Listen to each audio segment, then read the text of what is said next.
Here we go. I'd, not for this tape, but I could tell some stories out in Missouri when you and your wife were looking for diamonds, Oh, yes. and when your new colleague, your new staff member planted his nice lawn. I brought out Durham Metallic where I worked. We did diamond to dress the wheels, and they crack once in a while. So I brought one of those fairly good-sized diamond, industrial diamond that was broken, and we went out and looked for diamonds in Arkansas. We went out there and I slipped this in my hand with some stones, took it in there, and the guy said, "Oh my gosh, that looks like a diamond." And I said, "Well, it looks like a diamond to me. In fact, I think it's a diamond." So he wheeled it into the room where it gets everybody's attention.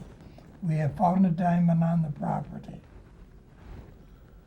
And my wife had to speak up and said, "Don't believe it. He brought that from Kalamazoo." Tell him about your fellow, his nice new lawn. I'll tell that one. Okay. He brought a new staff member from someplace, and he built a home on a nice lawn, and Paul said, "Now be very careful.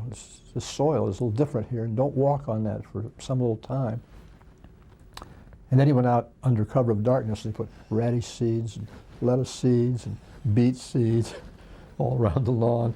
A few days, this guy said, "I got the darndest looking stuff coming up in my lawn." And Paul, don't step on that lawn yet. It takes a little time. Don't pick it. Oh my, Paul. Oh, he had fun. What are some of the things you're proudest of?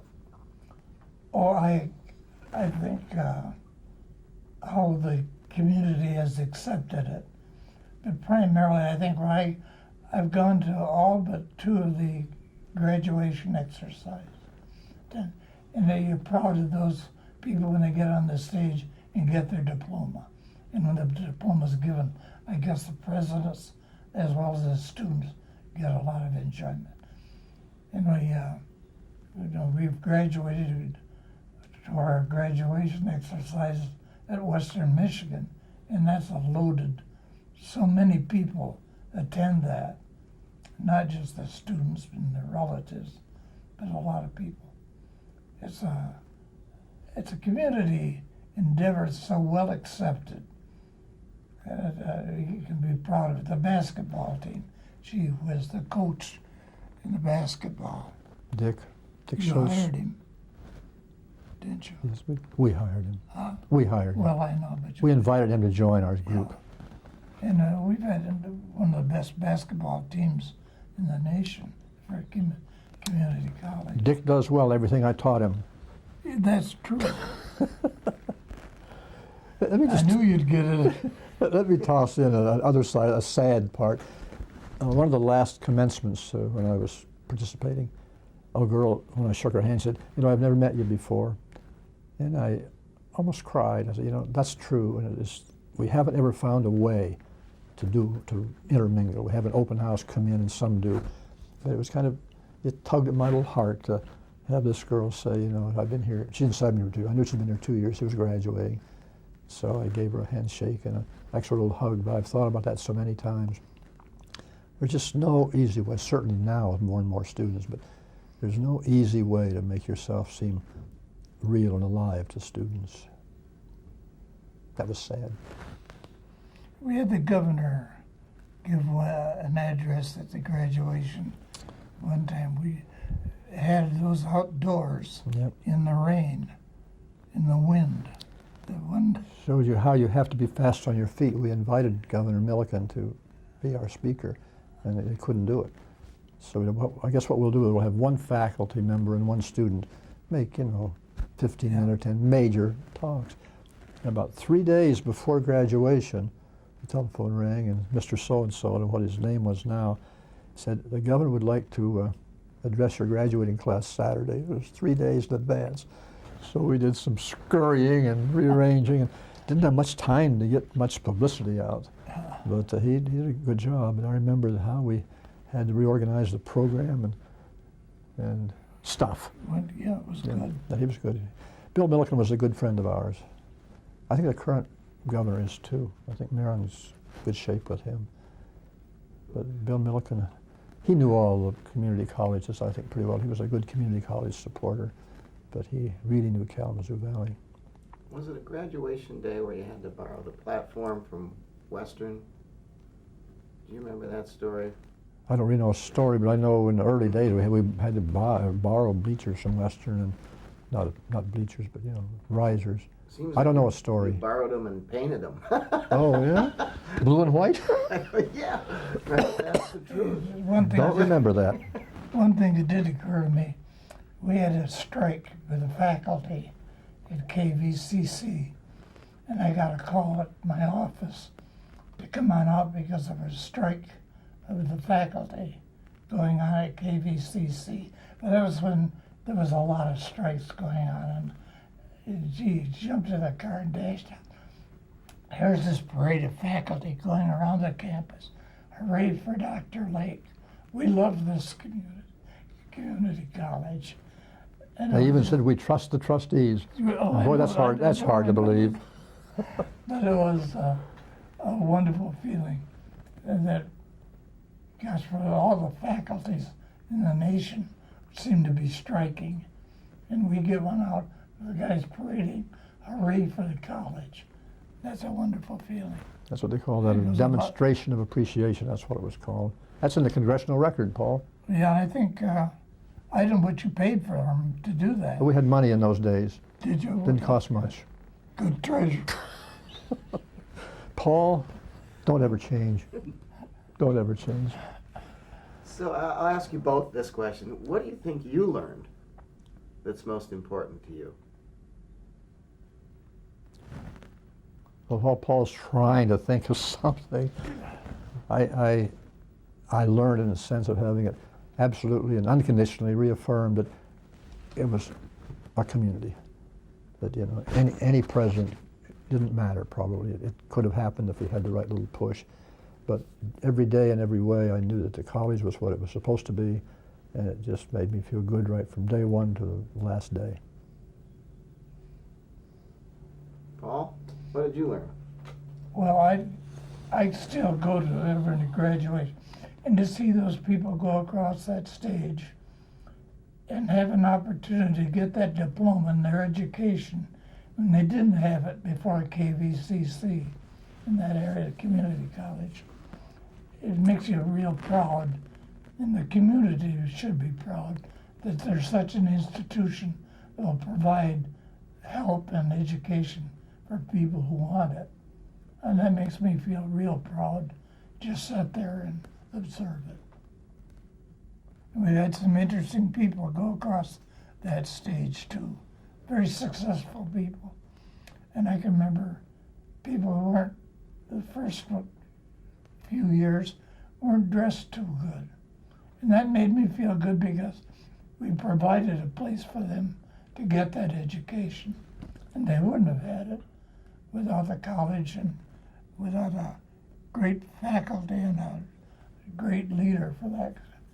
I hope Paul Milliken's with it. He's been with the college from day one. He's a pioneer. Yeah.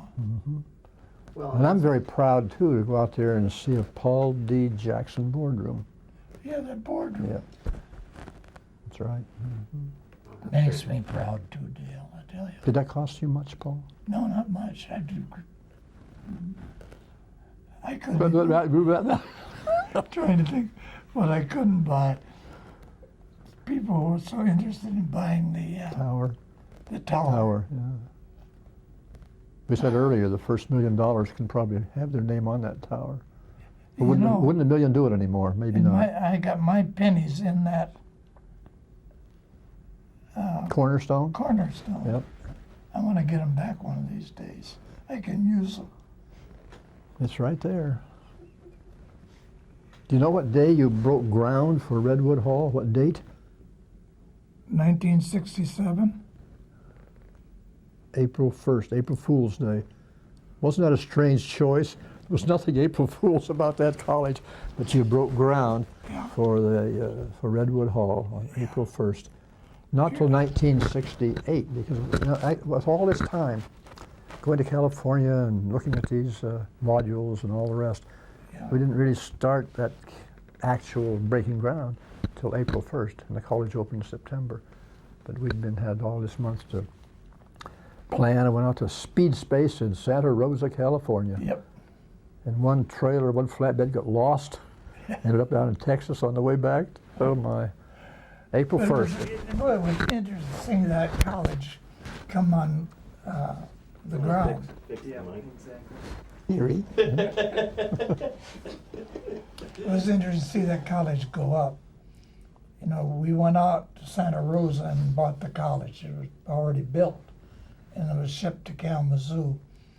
And while that was being done, the plumbing and the electrical things were all on.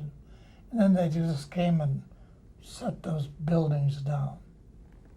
The only interesting that I can remember too, once it was established, we had the buildings were up, and then they had to be painted.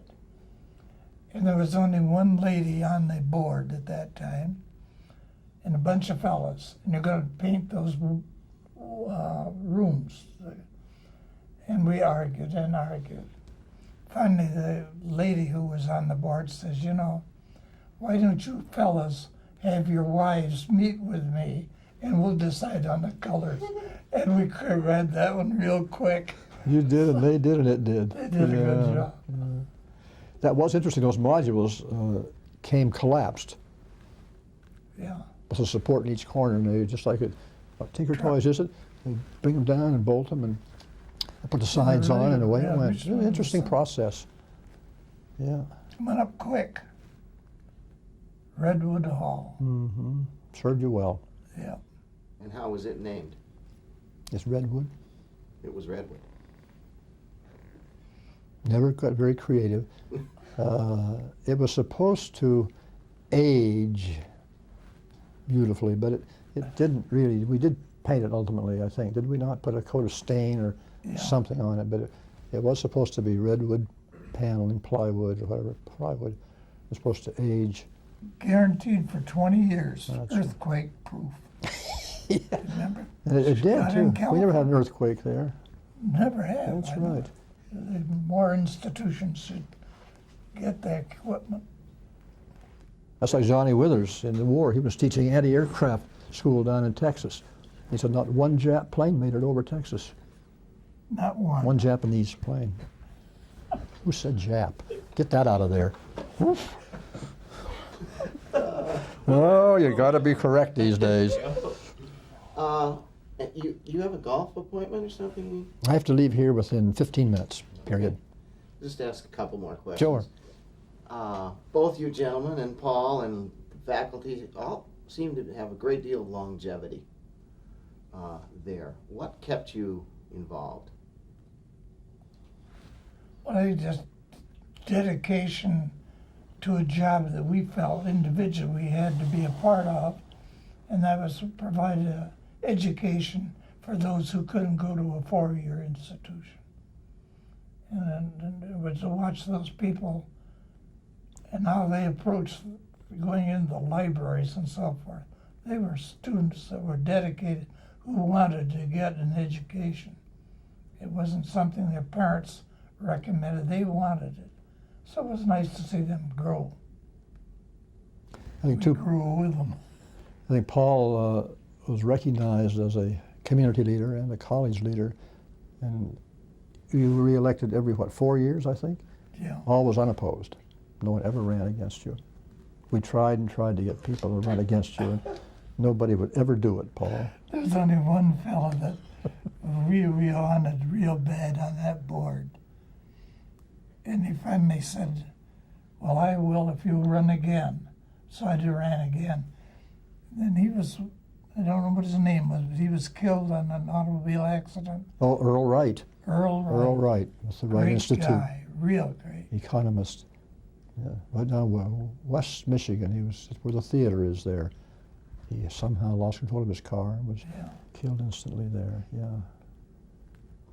Well, I know why I stayed there, because there was no better place to go. Really. I wasn't. I had fair number of opportunities to explore here and there, but KVCC was the place to be.